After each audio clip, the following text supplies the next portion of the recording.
Life is pain. But what we do with that pain, how we react to it, that really determines the direction of our lives. Hi, I'm Pastor Brian. Welcome to this week's MidWeek, the middle of the week e-newsletter for Lifeway Community Church. And we've been talking about heroes. We've been looking at the story of Esther, one of the Bible's great heroes. And this week we were looking at the stories of our lives, the stories that we tell, the stories that we love. And one of the key characters that no story would be complete without is a villain. But what is a villain? We look at the idea that, any good story has that villain that the hero plays off of, and that's the one that really is victimizing people and creating the situation requiring a hero. Villains, as we saw in the story of Esther, and we also reflected on the story of King Saul and David, villains are the people who've reacted to life's pain in a very unique way. They're not people without pain. They've experienced great pain, but how they've responded to it is different than the hero. The hero steps up, takes responsibility, and wants to help others through the same painful experiences.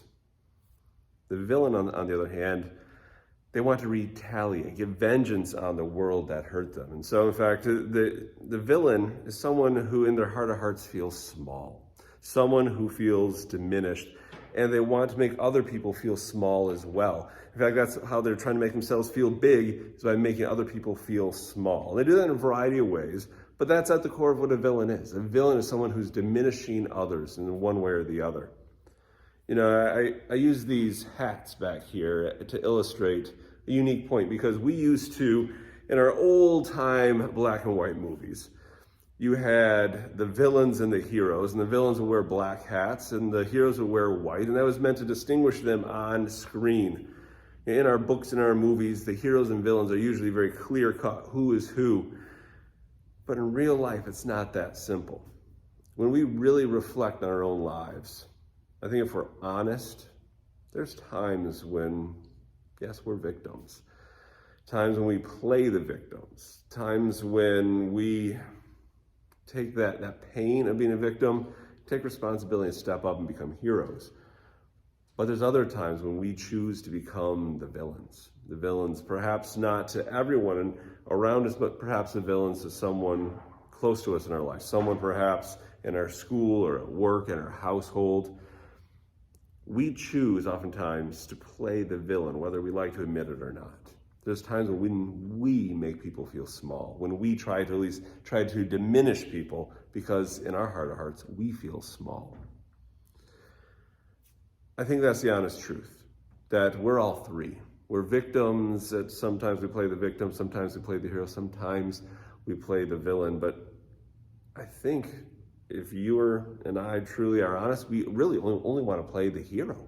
And I think that's what God wants you to play, and God wants for me as well, is that we are heroes that this world needs. And that is what our world needs, is more heroes. It doesn't need more victims, doesn't need more villains, it needs more heroes.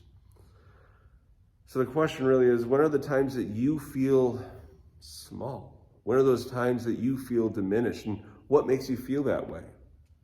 It's important to pay attention to that, because those are the times that you are going to be tempted to be a villain. What do you do with that? How do you overcome those moments? Likewise, are there moments that you make other people intentionally trying to make them feel small so that you feel bigger?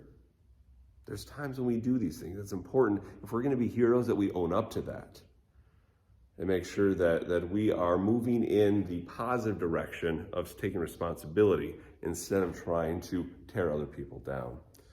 So think about that for this week. When are the times that you feel tempted to be a villain? When are the times that you are a villain? And what do you do about that? That's things we're going to talk about. Now, this next week, there's a fourth character that's introduced in the story of Esther. It's a character that is in constantly throughout the stories of the Bible, because it's constantly what you experience in life. It's a real deal part of life. Who is this fourth character? And it's an important character in your life and in mine. And so let's talk about it. This Sunday, we'll talk about it at 11 a.m. 10 a.m. we have life groups. They are popping this Sunday. They're fantastic. I hope you're a part of those groups at 10 a.m. If you're not a part of a group, show up and we'll get you worked into a group and get you connected. 11 a.m. for worship, and we will talk more about this fourth character. And we'll talk about a very unique direction that the story of Esther goes, and the story of your life and mine can go as well. So until then, God bless.